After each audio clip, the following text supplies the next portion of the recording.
Listen. Yeah. Yes, God. Get that out of there.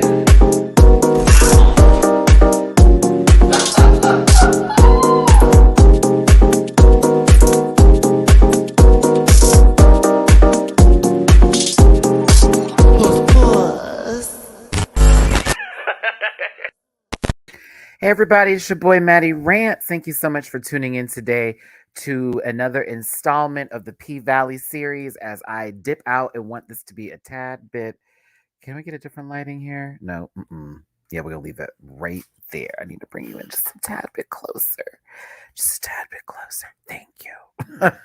We have a new ring light since we had to get another one because my last one broke. Hi, everybody. I hope you're having yourselves a great Wednesday. It's the middle of the week for the last full week of July here before we get to August. Okay, August is around the corner.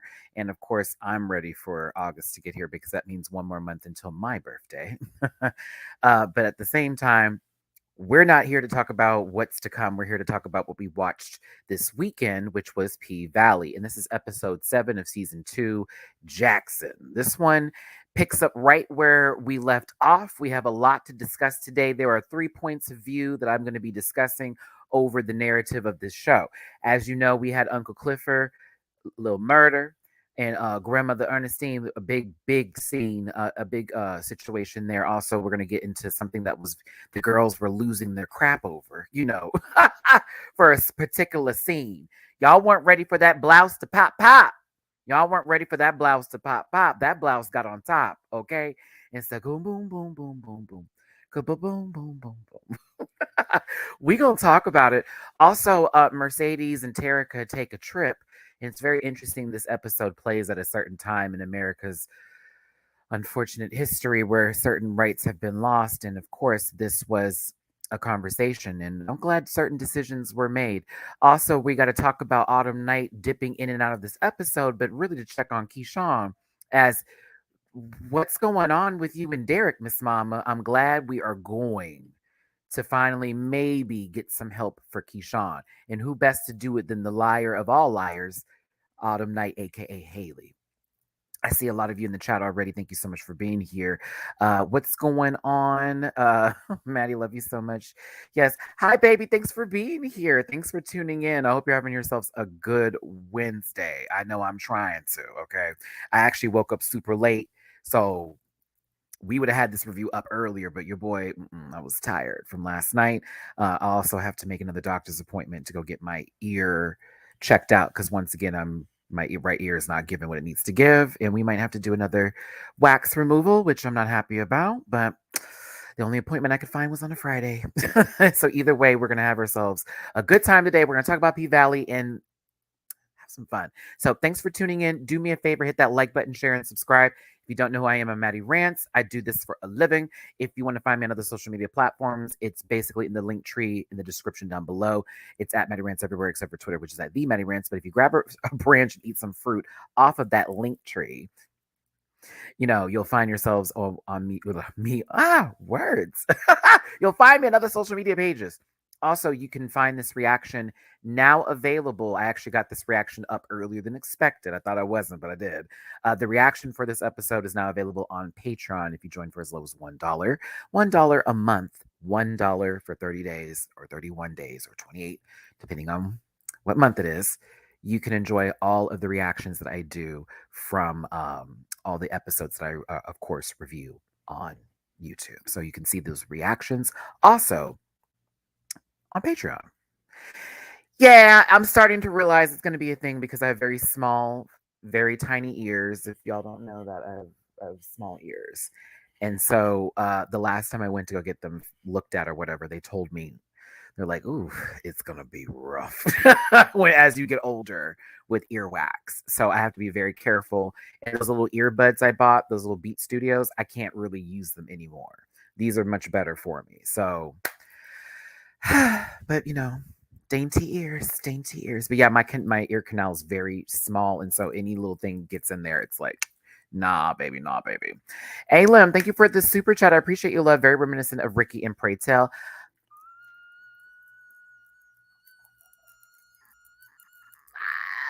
A little bit different, a lot different, it's a different time and a different era. And then, of course, there's not that big of an age gap.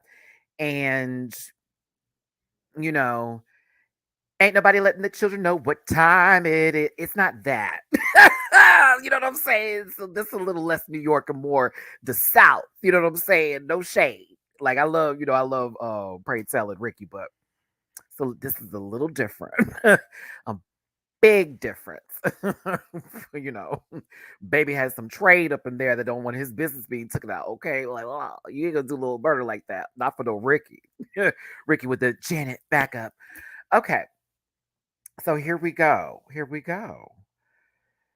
Gotta let the children know what time it is. Sorry, now it's in my head.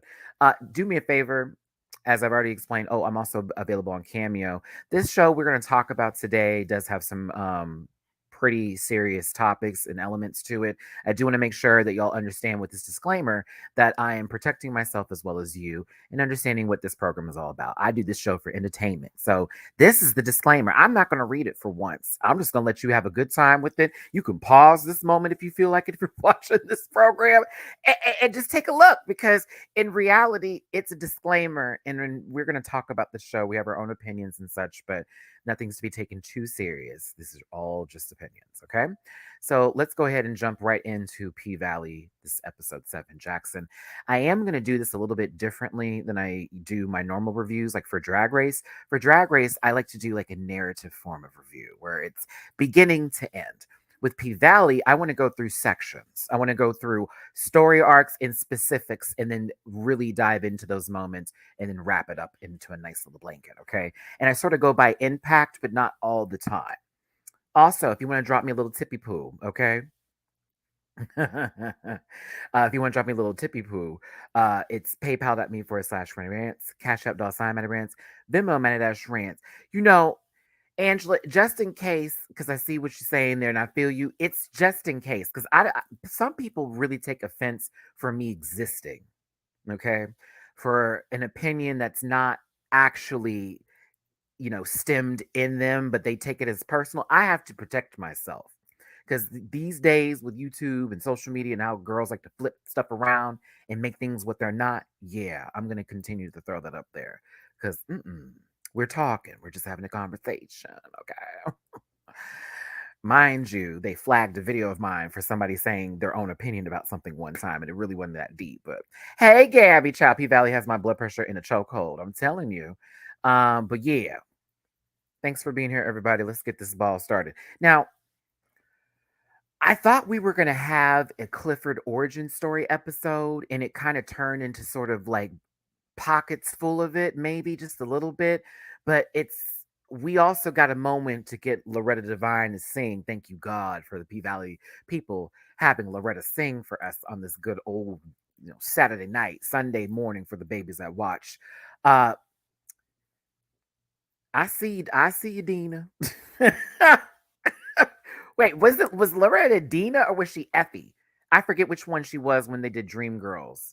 Watch me have it completely wrong for both. I forget what she was. Who was she again with the Dream Girls for the original casting? Was she Dina? Was she? I think Shirley Ralph was Dina, right?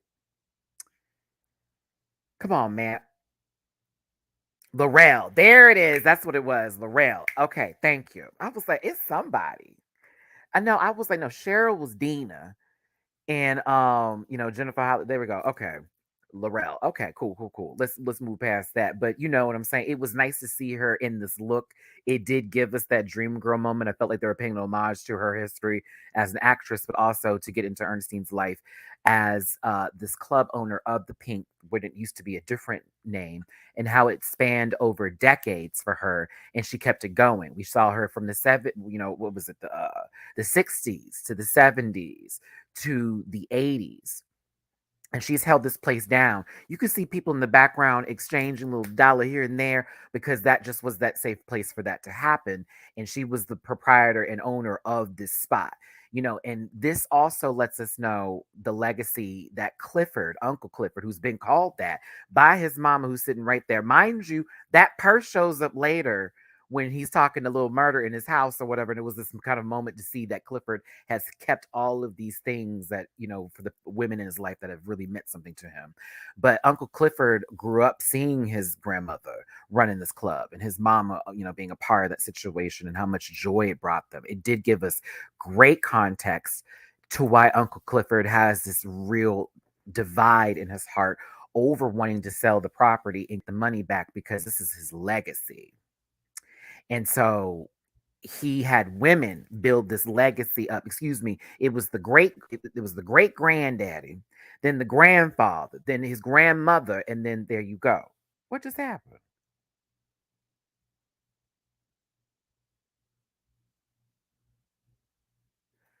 Hold on, y'all. This is the little short something happened. Hold on here. Baby.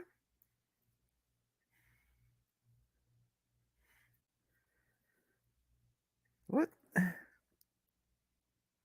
Oh, that was strange. Okay, my bad.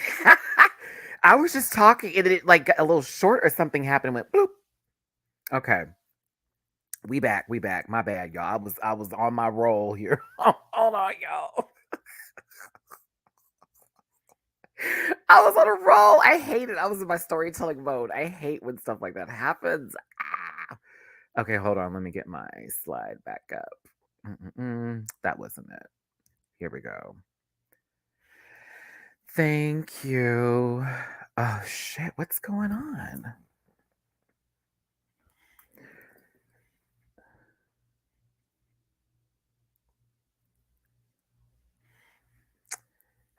I gotta shorten this damn TV. See, here we go. So unorganized. Ah, let's try this again. It's not YouTube. No, this is on my end with the this TV has it's been a little funny lately and it's telling me, okay, that cord is on its last end here. Thank you for your patience. Let me keep this going here, baby, because you know how I am with my narratives. But again, it adds context to why Uncle Clifford is dead ass about not letting this club go and why it means so much to him. This was also kind of sad to see this sort of scene of letting us know Loretta Devine might not be with us the next season of Pvalley, praying it's already renewed for season 3. But I don't think she's going to be coming back because she's got COVID. Baby is really, really, really, really going through it. Okay. In terms of sickness and just really on the last ends of it. Okay. Mind you, she was a great singer, all that. She lost her vision, et cetera, et cetera. Blood sugar's high. You already know, baby got diabetes, all of it. So she's now seeing her daughter come to her in a vision while she's hallucinating or just sort of going through the motions here. Was that a peppermint peach schnapps? What drink was that? I was like, why is there a peppermint stick and it's orange? It must be peach schnapps with some peppermint stick in there. I don't know.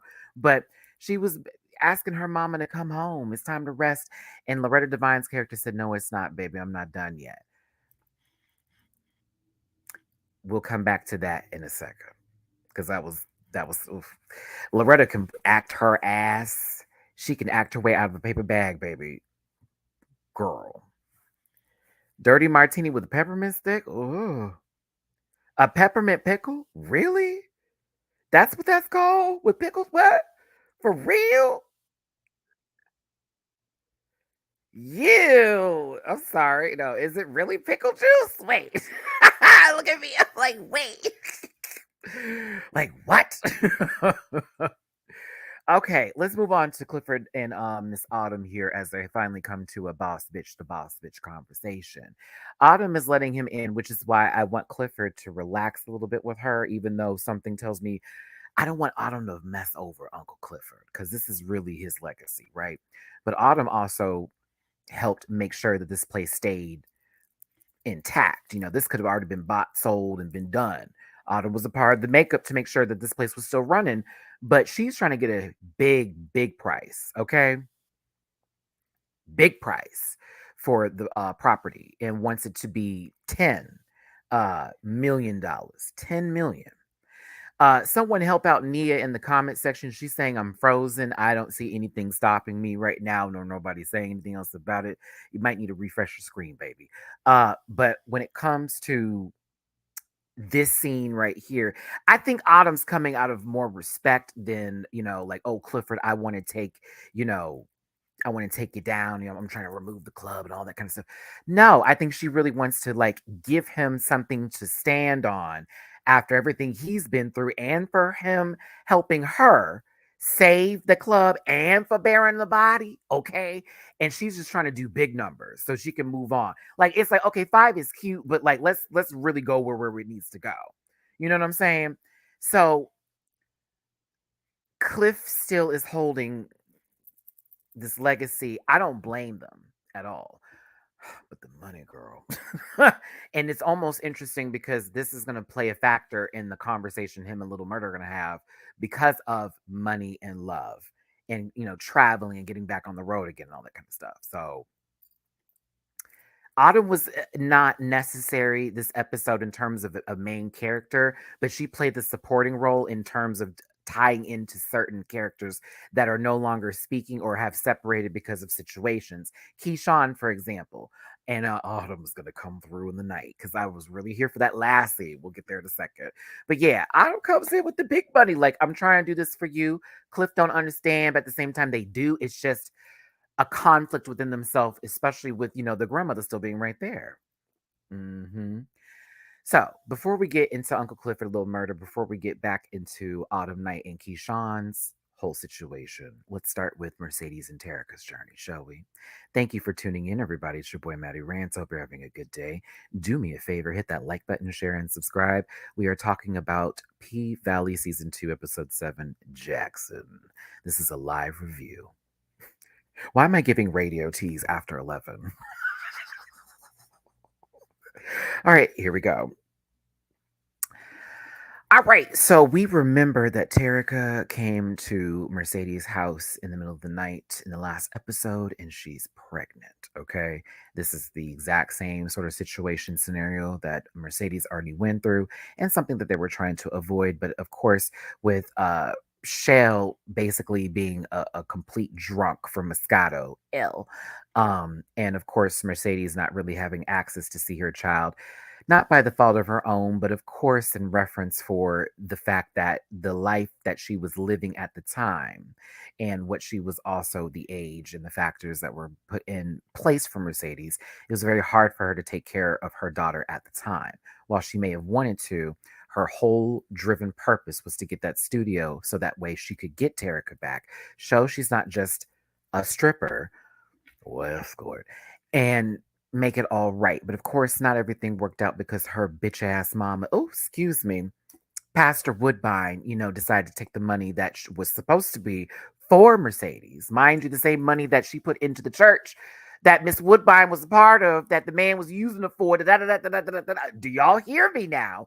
And took that money and made her church out of it. Now, I would like to say amen, but God does not bless those who build their homes on land that is taken from others. Aha! I'm telling you that, and that applies to this actual earth that we live on right now. Say amen, But she got Terica now in this situation.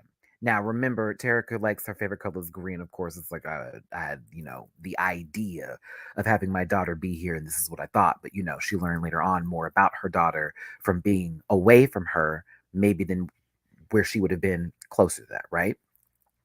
So moving forward into this narrative, it is a conversation that needs to happen because baby girl is 14 years old, and while Kellen is cute and he's an artist and does like whatever, she's 14 and her life is young. So her mama takes her on a journey to TCBY for some, yogurt. However, it's not really for the yogurt. It's really to go to a clinic to go see what's going on because Terica doesn't even know how far along she is in the pregnancies. Are you for real? Baby, when I tell you, oh, I would have been pissed.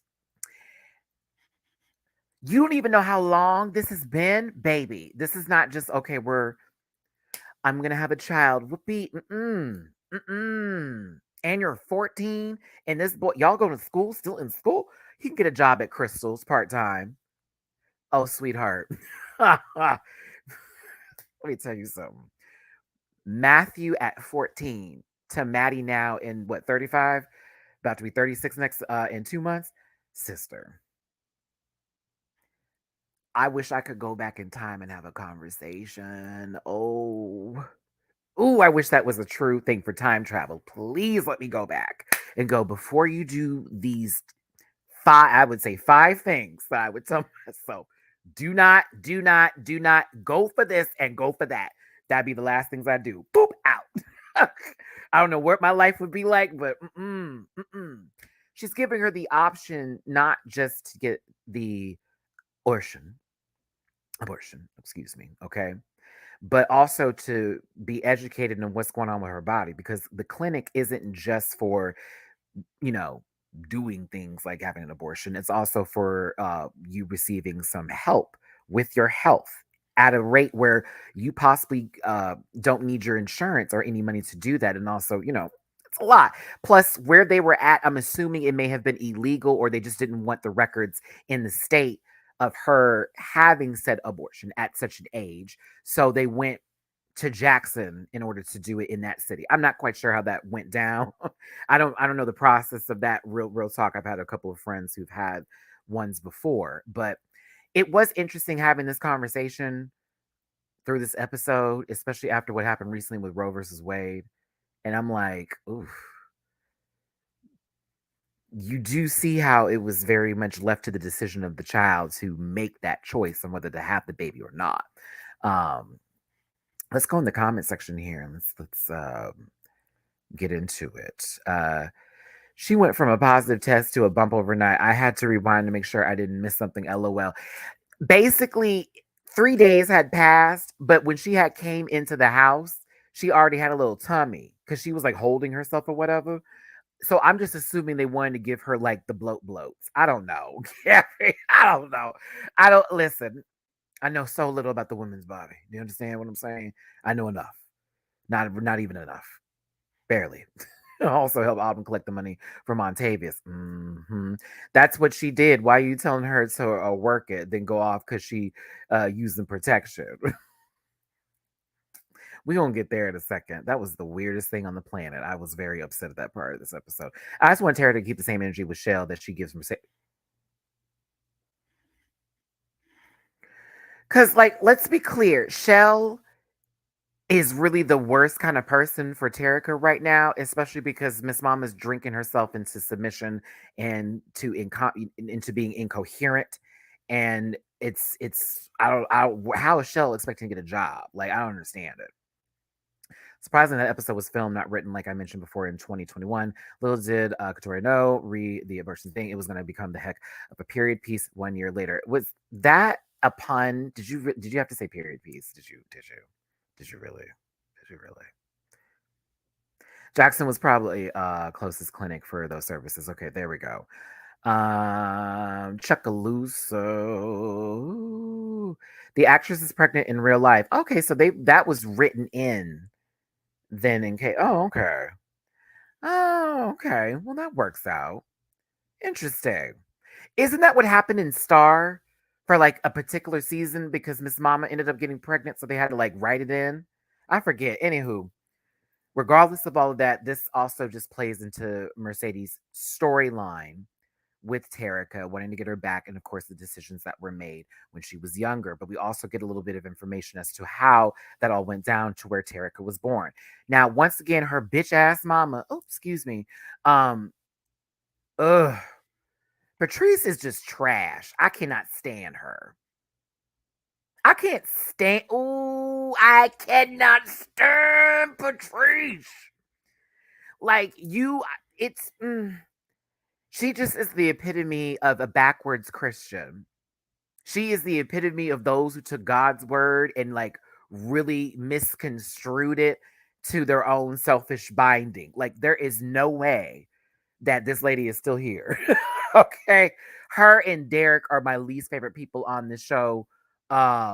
Yes. Her and Derek are my least favorite people. I cannot stand them. But they shift over to the scene as they are driving to Jackson, where there's a conversation and an argument that happens between Terica and Mercedes. And Mercedes sees, a mother and daughter in a diner, and it reminds her of a conversation that Patrice and her had years ago when she was dating uh this dude that was the father of Terica at the time. And of course, her mother didn't even have enough. Hold on now. Hold on now. Hold on now. Hold on now. Your mama took you to go get something to eat, not the grocery store where you could have probably afforded all that, but y'all went to a diner to get some food. She didn't even have the money to pay for her own child's food and had the nerve to almost pimp out her child just to pay for the meal. But then when Mercedes went for her wallet, nah, we ain't got to do all that. And she was pulling out the money. She saw the condom. Now hold on now. Now hold on now. Now hold on.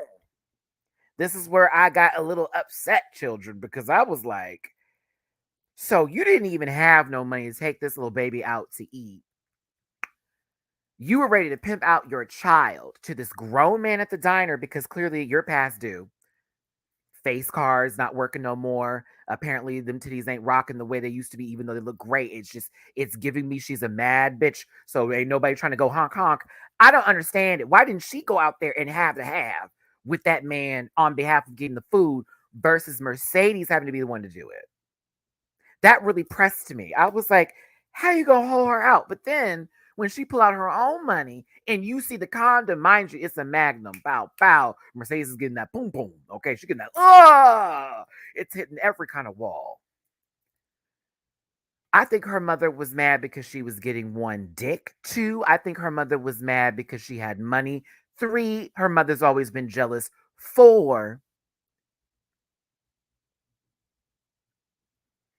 I think that Pastor Patrice Woodbine blames everything about herself on Mercedes from beginning to end.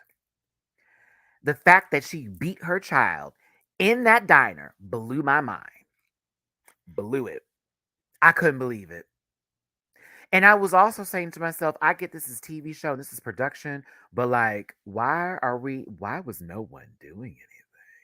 So she was really just mollywopping her in that diner for a good minute and not a single person stood up.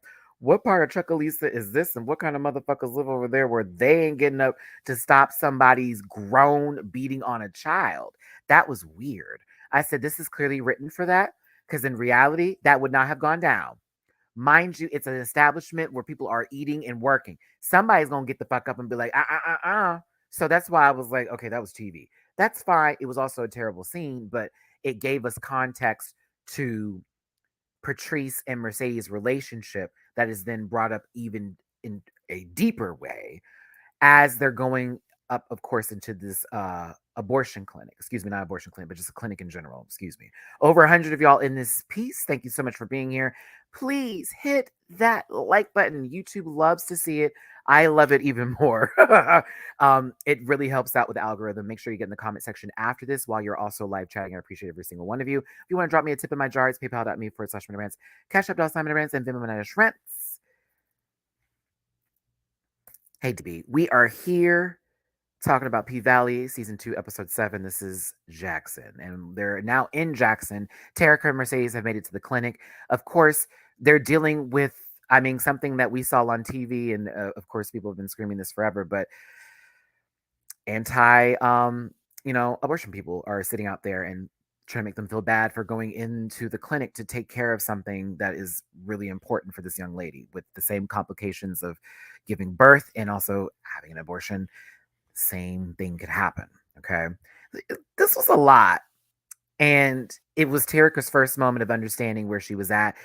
What was it again? 17 weeks? Was that right? It was like 3 months in a couple of weeks. Yeah, it was like 3 months and a couple of weeks. So she was right at the cusp of needing to have, say, an abortion or keeping the baby. Because if she waited too long, then it was gonna be too late and she was gonna have to have it, right? Okay. So they had a 24-hour time frame for her to make that decision. And this turned it into oh Matt. This turned into it was 14. Okay. Okay. This turned into a mother-daughter road trip and having a conversation about life and making decisions and honestly really a bond, you know, a bond. with Mercedes and Terica that they never had before. Kamika, absolutely. Yeah. We're gonna talk about it. I'm going through by story arc on the episodes first. We're actually about to get to that in just a second, baby. Last will be Clifford and Little Murder Story, but we're doing this one first. Um, I liked this, but it also showed some insight into what Mercedes had to deal with Patrice over this exact moment she's trying to have with Terica. She wants to do how Patrice did her and force her into the decision and make them for her and turn this anger into the relationship that she'll have with Terica, but she doesn't want to do that.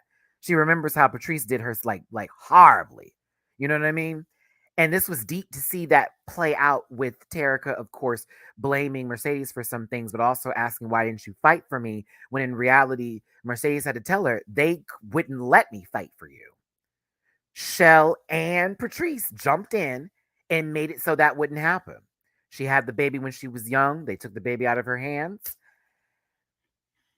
Mercedes had to sit in the background and watch her child be raised by others, and then to be blamed because of her, I guess, having sex at a young age and it being held against her. And then, of course, her then needing to make money so she can get this, dance studio together.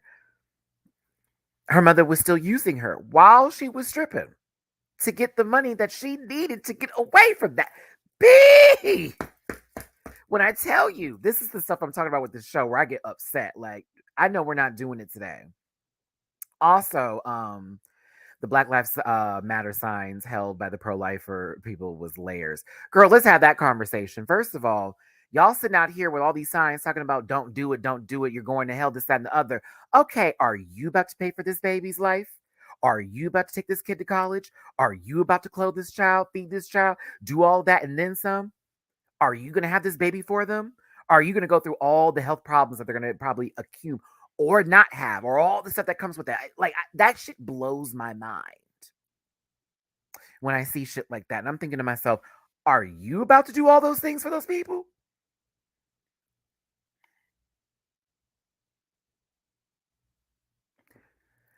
You rather that child end up in foster care? You rather that child end up dead in a dumpster on the street because she had to have the baby?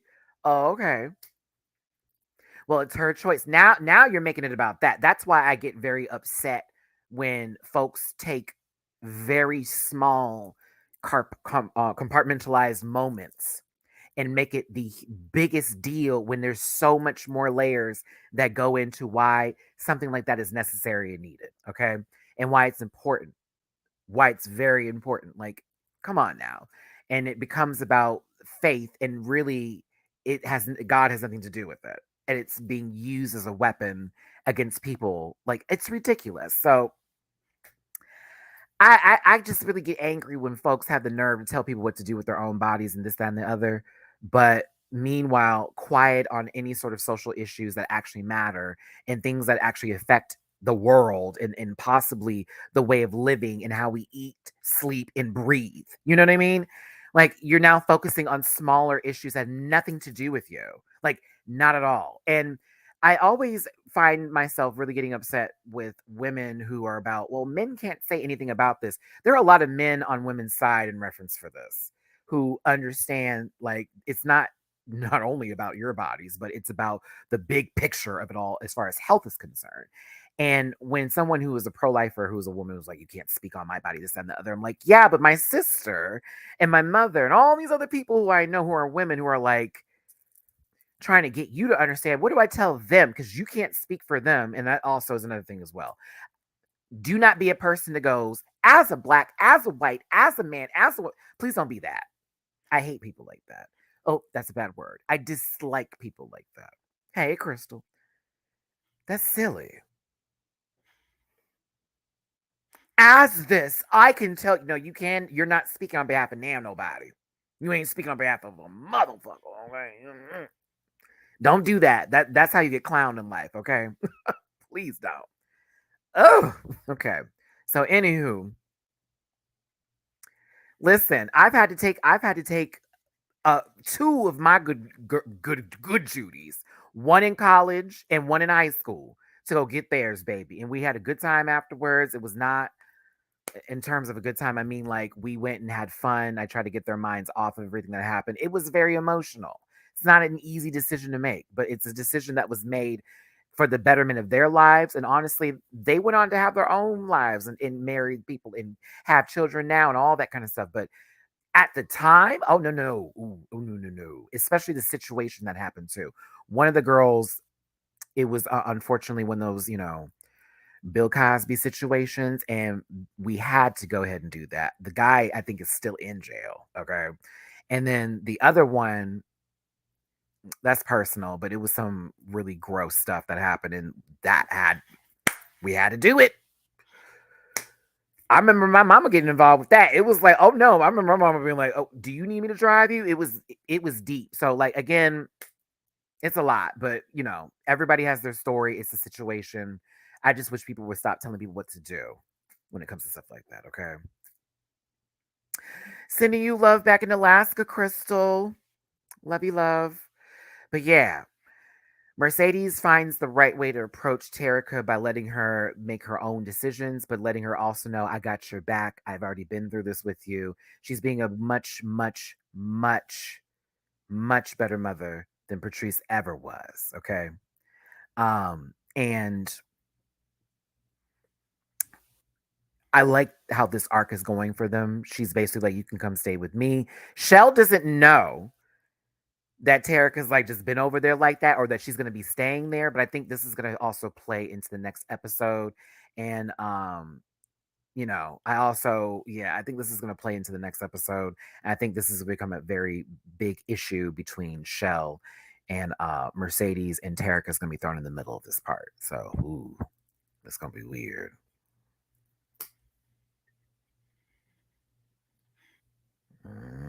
But I like this scene with her turning on the signal to make her turn to Jackson and them coming back home. And it's like, she's being a mom, but she's a baby girl. Hey, we need a little bit of rest, relaxation. We're going to watch some cartoons and have a real mother daughter bonding moment. This was so sweet. I love this arc for them. But then when I saw this, y'all, listen, old Pastor Woodbine, please make sure to vote for me for mayor and vote no on the casino referendum. I'm Patrice Woodbine, and God would not be okay with this. I swear to you. ah!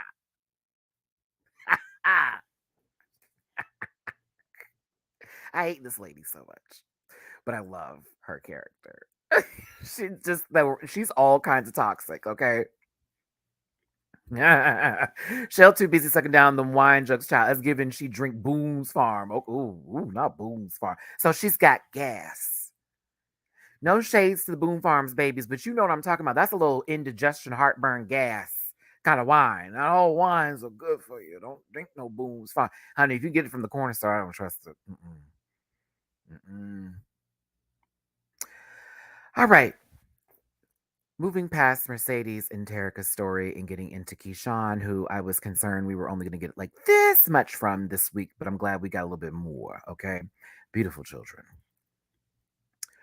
They're in the grocery store shopping. Keyshawn's got her mask on, not because she wants to. I mean, they did need to do this for COVID reasons, but like, she got her mask on for multiple reasons. Well, Derek is trying to be a good husband. He's trying so hard. I'm really trying, Key. I mean, you were trying to kill her too when you low-key were beating the nonsense out of her. You also were hurting your children. I mean, you were really trying to hurt them then too. I mean, you really do be trying, Derek. You really do be trying. Yes, you do. You do just a good job. Oh. I cannot stand this man. So he's still beating on Keyshawn and them kids. He's over here in the grocery store trying to grocery shop and do a family thing together. He's a very quiet, you know, silent killer. Okay. Very, very scary. Now, Autumn spots them in the grocery store because Loki, I think she was following them. And she's talking to Keyshawn. She already know Keyshawn being tossed around. Okay. She already know Keyshawn being tossed around more than a child's first lost tooth in those little treasure chests that they would get for children when they would take a tooth out, tossed around. And she's like, I see you didn't use the gun I gave you, which again, y'all remember the pink gun from the last episode as well as from the end of season one, when of course she had the opportunity to take out Derek then, and she could have been with Diamond, and we would have had a great season for Keyshawn. A great season for Keyshawn. She'd had herself an excellent little husband, a good daddy to them babies. Mm, mm, mm, mm. And he's spiritual too. If she had any sort of kinks in her, it'd be good, woo, pushed out. Oh yeah, I need a little diamond in my life. I'm doing that right now. But yeah, start talking about diamond. I lost train of thought. Autumn's telling her girl, like, let me know what's up. Are you sure you're okay? Look, I gotta go. We'll see Autumn later. We'll see her later. I think she already feels that once she realized Keyshawn's been being knocked, and she can certainly understand and relate with this situation because of what she went through with old boy from season one who had to be, buried in the walls and they were thrown in the river. You know what I'm talking about? She understands. So if anybody, it's going to be Autumn, aka Haley. So she arrives unannounced to the house. Of course, Derek doesn't remember because, she's not dark. Oop. No, Derek doesn't remember because Derek hasn't been back to that club or anything to do with it. He's basically keeping Keyshawn in the house and just knocking her around on the children while he continues to not get a job. Okay. So Autumn shows up just to be like, hi, it's so nice. Just wanted to stop by and check on you. It's been so long.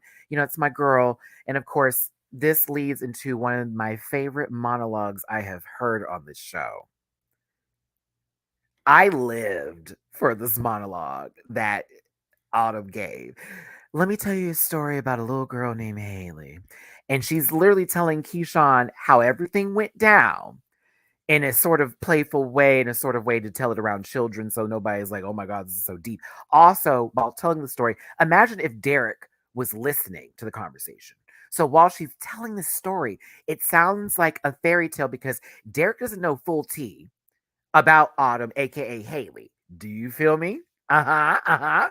So I thought that was smart of her to do. I was like, oh, that was clever. Very clever. She gives her a burner phone. You remember that she only has one phone and Derek has access to it.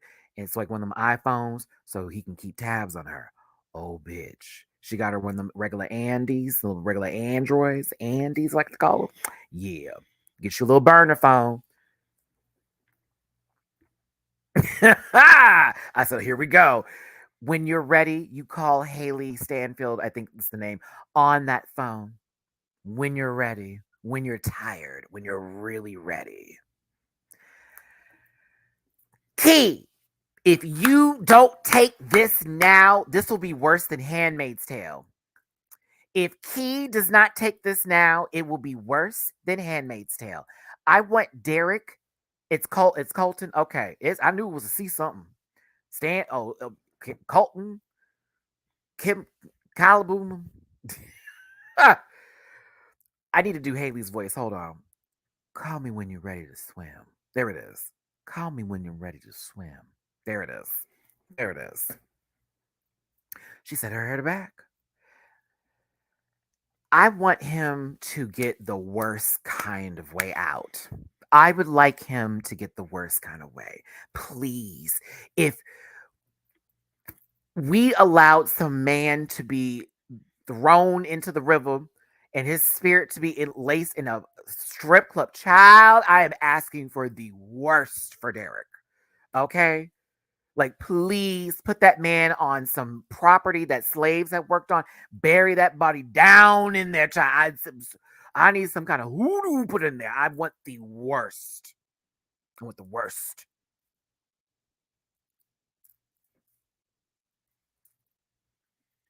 But he wouldn't know that's her real name because it wasn't presented like, my real name is Haley, right? He just told a story about a Haley. I'm just saying. That old track phone, bitch. I was like, ooh, that came with the Obama plan. You understand what I'm saying? Very much. Do you want to make this call? Are you sure? Kind of text messages. SMS. It still says it on there. No MMS. No pictures can be sent on that phone. Do y'all see a camera? No. That is for phone calls and text messages only. That's a real burner. That's the plug phone. I said, oh. I'm telling you. Okay. Okay. Listen. I'm hoping that's what goes down. If she doesn't just leave the scene of the crime or stay with Wody or whatever the case may be, I think he would probably, especially with what we feel is going to happen later with, grandmother Ernestine, you know what I'm saying? I think that would be an interesting setup for Key to be over there. And, let's say they do end up selling the club and some of the situation happens from season 3. It's like everybody that's family would have been at Cliff's house at the end of the season. That'd be sweet. That'd be sweet. But, we'll see how that goes down. Uh-huh. We're going to pray for Key. We're going to pray for Key. All right. So he had something in his hand that I wasn't sure I could show on the screen. So I feel like Michelle Visage's perfectly manicured nails and that $1,000 that, went into the she done already had hers is fun would be perfect to cover said, oint. So Little Murder just witnessed one of the loves of his life commit suicide. Okay. Commit, and take his own life. Okay. And I already shared a little bit of that with my last episode with this Pvalley. Y'all know I got very emotional with my own journey of suicide and also dealing with people who I've seen in front of me take their own life. So when I say I understand, I understand. And it's still something that affects me to this day, especially when people talk about stuff like that, like very flippantly. And it's like, girl, this is not a joke.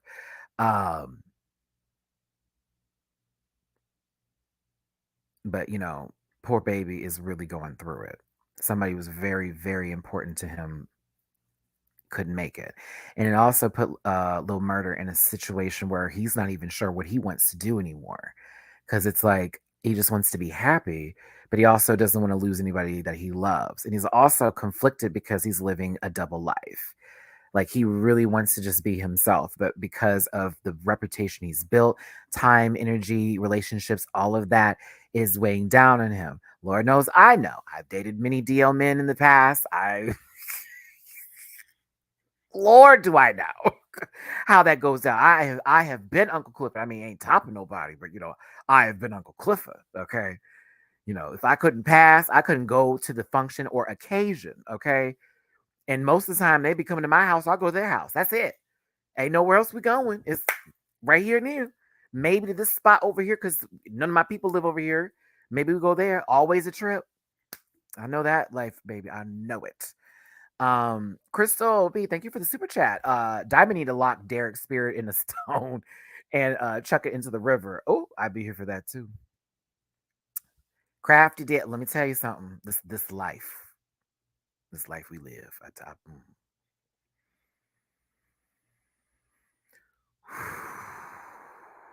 One of my longest relationships ever was with a guy who was very much undercover, and I mean a long time, like over a span of 4 years.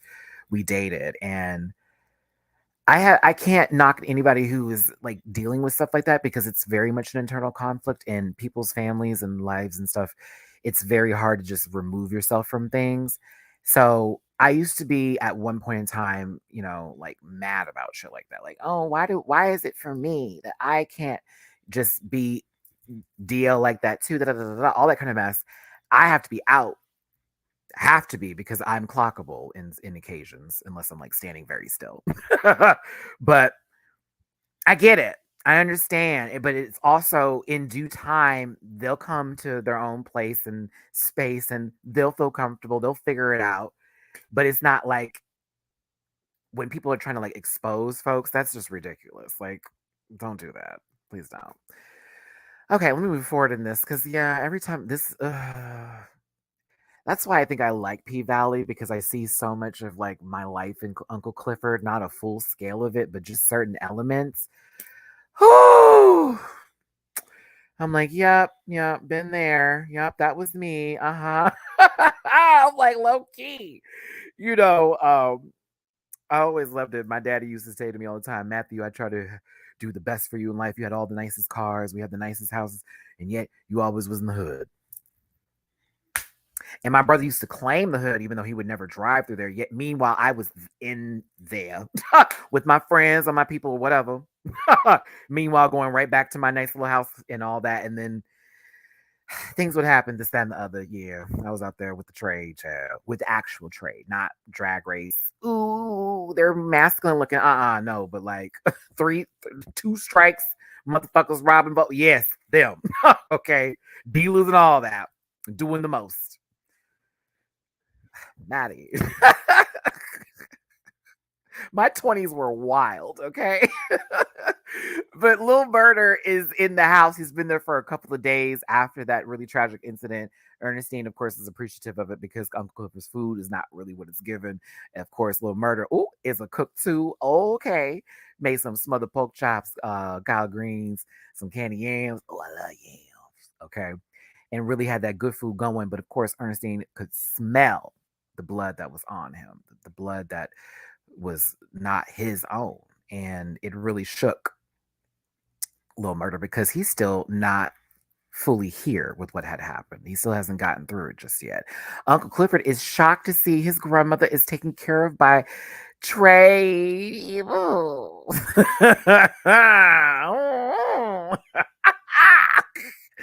me tell you something. I got wet. I was like, oh, excuse me. Let me find out somebody taking care of my mama or my grandmother. And I was at work. I come back. Oh, thinking that it's just gonna be some motherfucker like staying in your house, like eating your food and making it dirty. No, baby. I was taking care of her. I cook food too. Excuse me? My legs were up. Do you understand? I can't even physically get pregnant, but I was in that moment. There were babies everywhere. Birth. Lil Murder apparently did a song or some track with Tina Snow, aka Megan Thee Stallion. That's what they were just calling her up on here. And he's blowing up. But again, so much has happened to him recently. And Wody wants to get him back on the road again because, I mean, let's give it to Wody. First of all, he got this nice car that he cleaned outside his crib. Second of all, he was able to take care of a problem quickly. We didn't wait on it. Took care of it that night. Was done. Okay, and got Lil Murder back in the scene again, as well as doing what he needs to do as a manager and promoter. Go on. Because the other dude wasn't doing shit. This one's doing something. And I was like, yes. Plus, I low-key crush on Bodie. But anywho, low-key. He's like, oh, why?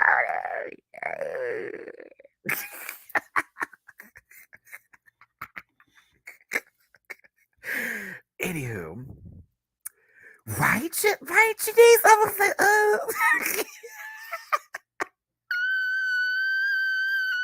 I was like, oh, listen.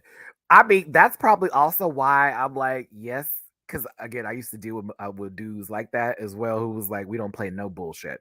That's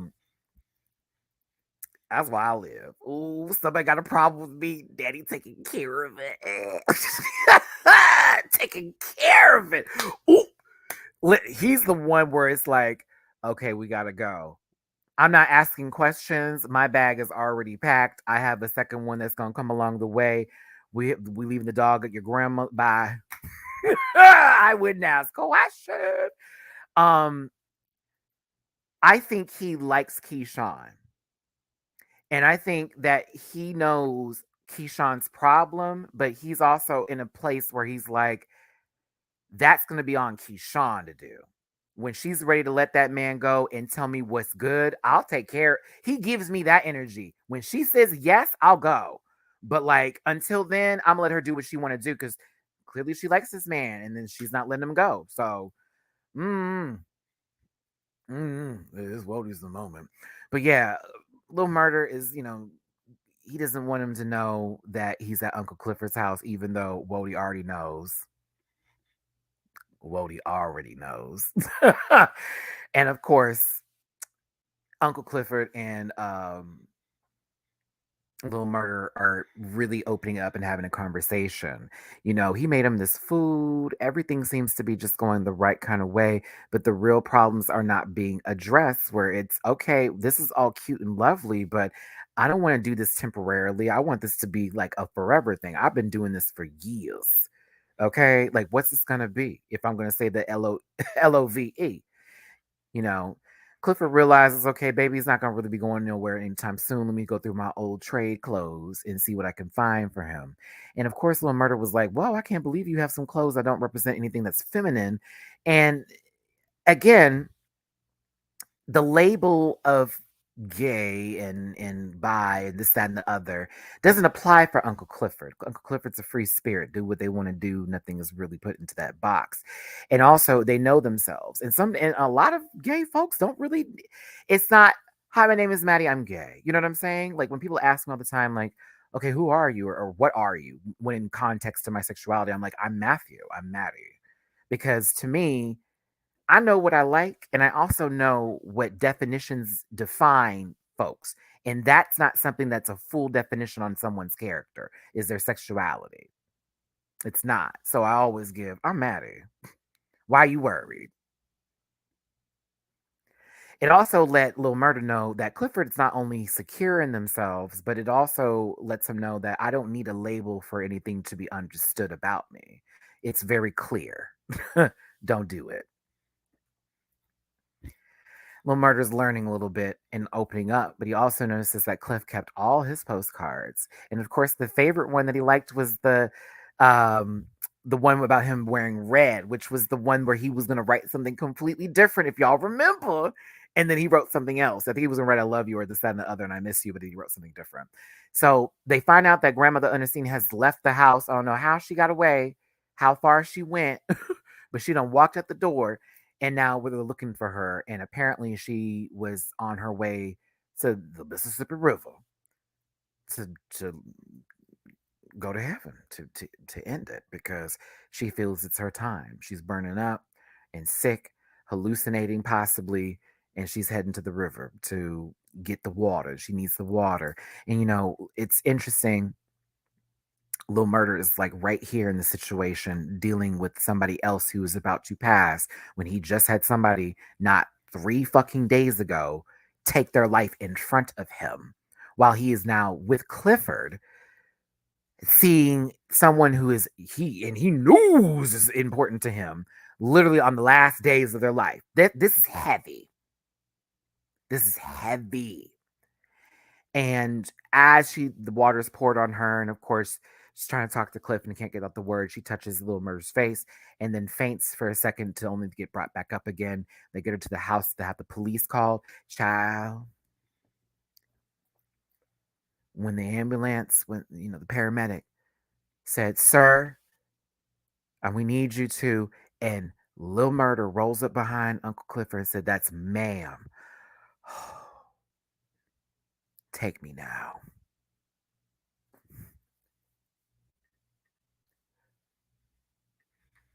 It was.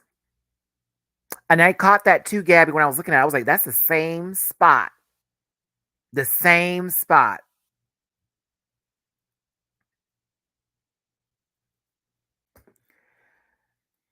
But baby, when Trade corrects the paramedic on the pronoun,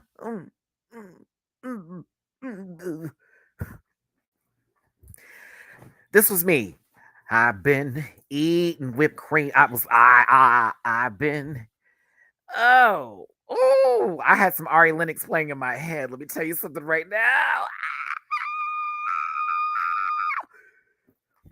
I just know at that point in time, when we got back in that house after I'd had a nice whatever, that person was going to put me to sleep. I'm going to tell you that right now. The moment that correction was made, I would have been like, oh, I am going to throw it back. I'm going to throw it all the way back. I am going to last forever. How many times do you want to release? Let me know. There will be no time limit. There is no timer on this clock. I am open for service. I'm open for service. Like, oh yeah. Oh yeah. Bitch, what? That was also kind of like a public moment, even though those were paramedic people or whatever, for somebody like Lil Murder to claim or give like a correction or show up for Clifford, who is in this very, queer way. Like this was a big deal. I was like, oh my god, this is a lot. This is a lot. This is a lot. This is a lot. This is a lot. But no, my throat and hole would have been open. So, is it raining? Is it raining? Oh god. Okay, it's raining, so I need to hurry this up before the power goes out because you know how it is over here. Oh my god. Oh my god. Oh my god. Oh my god. Okay. So that scene of Clifford crying in the shower was really sad. I've been there many times for multiple reasons. But coming into his room and seeing Lil Murder playing the Cisco thong song, full, not full geesh, but put on some of the clothes, giving some little feminine flair. You know how Trey do try to be extra, like, oh, I'm gonna give drag, but not really. It just did this cute moment to get Clifford out of his sad spirits as they danced together and had such a good time. And of course, laying in the bed, there was just such a moment when Clifford realized how he was really sad and Lil Murder was there for them. And baby, when I tell you, they powwowed. They poomed. They popped. Honey, Clifford topped Lil Murder. And I don't know why the girls were surprised to see a blouse on top of Trade, but it's been there, it's done that, and it's been going on forever. That's not new. But sister, when I tell you I was here for the full bit, he said, I want you to put your seed in me. I was like, ooh. He said, we need to get this condom. No, I don't need it. Are you positive and negative? No, I'm fine. I want you to put it inside of me. That baby said, fill me up. I couldn't believe it. Oh, Corey, you're blocked, bitch. You're blocked. Little punk try to come up here and try to piece of shit. That's why we keep this rolling here. Thanks for tuning in, everybody. Hit that like button, share, and subscribe. You saw some little homophobic motherfucker try to come up in this comment section. We don't do all that kind of stuff, baby. This was a beautiful scene. It was great. And I was really here for it. Love representation on TV. I'm so happy to see some black men fucking on my television screen. You damn Skippy. You damn Skippy. No shade in the paint, but listen and hear me loud and clear. There was no Tims, there were no Toms, there were no Jerrys, there were no Kevins. No. I saw an Uncle Clifford and I saw Lil Murder pounding. Okay. I didn't see, Raekwon with Billy and how they do. Okay. And make that the fool. That's all you need to see. No kind of racial code up, none of it. I was here for the scene. And I was also here for the role reversal as well, because I'm sure people would have expected Clifford to turn around and get pound. Okay.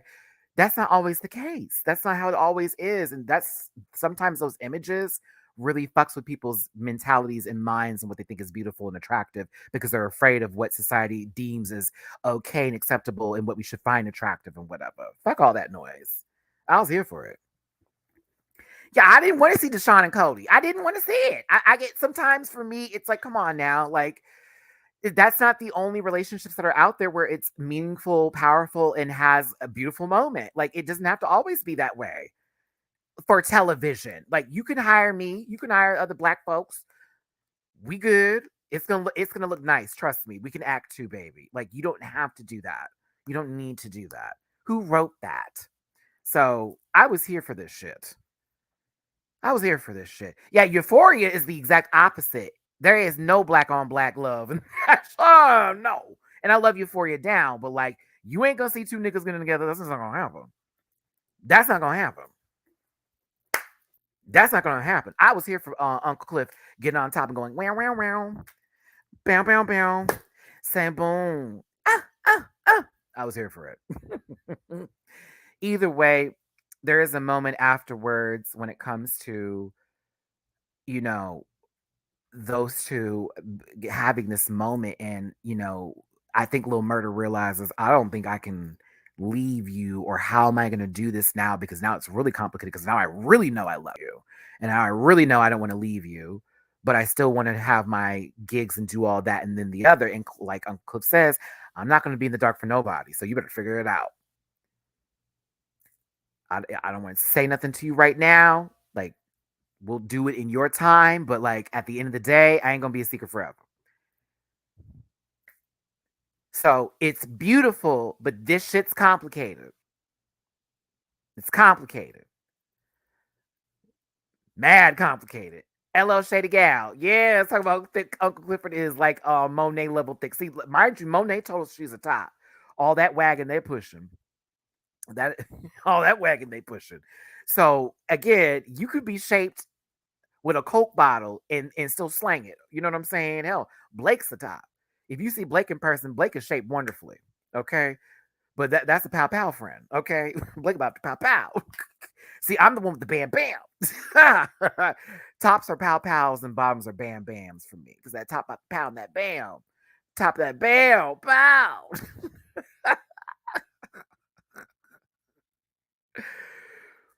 Oh, so I asked before, but I want to know Diamond versus Wody. Who got it, Maddie? It's like I mean, Diamond's beautiful, but like Wody would be my type. Wody would be my type. Kind of, yeah. I think it's Wody for me. Like Diamond's cool too. Like I'd be here for Diamond as well. Diamond is fine, but like it's I don't know something about that Wody. I don't know. Something about Wody. He's not too big. You know what I'm saying? There's nothing. There's never too big. Like I'm here for bodybuilders and all that kind of stuff. But it's just like something about the way he carries himself, as well as like the ebb and flow. I also know he like a little ganja too, so I wouldn't have no issue with like Bay. Like, and I know he about his money. Mm-hmm. And again, I wouldn't have to worry. If there was some bull, I wouldn't have to worry. Diamond is cool, but like, you see who he fucking with. You know what I'm saying? Oh, Big L could get it too. All team, all team. But I know that's real. Listen, Diamond could.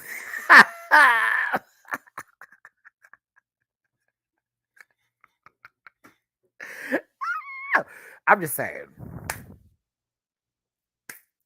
I'm just saying. I wonder how low key did little homicide prep before, bitch. First of all, I'm gonna be real with you. I don't think that Lil Mur did any sort of douche. I don't think he cleaned out nothing. You know how he may be one of them bombs that just know himself. I know my body.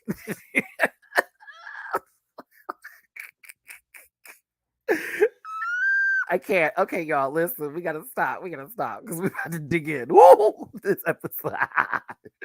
No. I can't wait. Anywho. Thank you for tuning in, everybody. I hope you had a good time today. We talked about Pvalley. It's on Starz if you haven't watched the show. If you're like, Maddie, this was fun. We talked about just episode 7 of season 2. You should definitely watch season 1. It is so good. Music's great too on the show. Acting's wonderful. Stories written very well. You'll certainly find a favorite character. But got to get into season 2 because this really comes back from a huge season 1 into a lot of like, I guess, unanswered questions, as well as us getting a setup possibly for a great season 3. So definitely check out the show. If you enjoyed this review, hit that like button. Make sure to share this on your social media platforms, and certainly get into the comment section afterwards. Help me out with that algorithm. The reaction to this episode is currently on Patreon now. So if you're not a part of my Patreon, $1 is all that's necessary to watch this episode, along with all my other P-Valley reactions, as well as Drag Race, All Stars, other shows included in this as well. Okay. So yeah, thanks for tuning in. I hope you had a good time. I know I certainly did. Even for the bad Corys out there, they were like, ew, gross. He's talking about gay stuff. Corey, you smell like a sock.